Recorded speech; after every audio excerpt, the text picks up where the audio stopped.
नमस्कार. शेतकऱ्यांची चिंता वाढवणारी बातमी समोर येत आहे. कारण आजपासून राज्यातील अनेक भागात पावसाचा खंड राहणार आणि काही दिवसानंतर पावसाला जोरदार सुरुवात होणार. मग पाहूयात किती दिवस पावसाचा खंड राहणार आणि कोणत्या भागात राहणार आपल्या हवामान आणि परिसर चॅनलच्या माध्यमातून.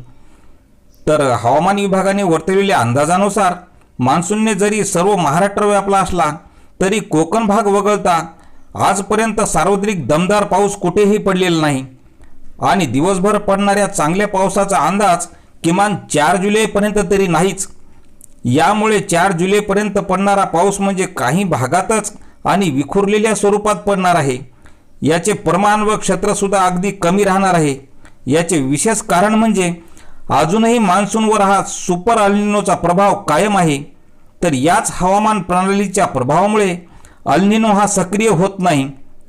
तसेच बंगालच्या उपसागरात किंवा अरबी समुद्रात कमी दाबाचे क्षेत्र निर्माण होत नाही. यामुळे काही दिवस ढगाळ वातावरण राहून तापमानात घट होईल. पण 4 जुलैपर्यंत तुरळक भागातच अगदी हलका प्रमाणात पाऊस राहील आणि 5 जुलैपासून चांगल्या पावसाची सुरुवात होईल अशी माहिती प्रादेशिक हवामान विभाग मुंबई यांच्याकडून मिळालेली आहे. तर अशीच हवामानाचे प्रत्येक अपडेट पाहण्यासाठी आपलं हवामान आणि परिसर चॅनल सबस्क्राईब करा. धन्यवाद.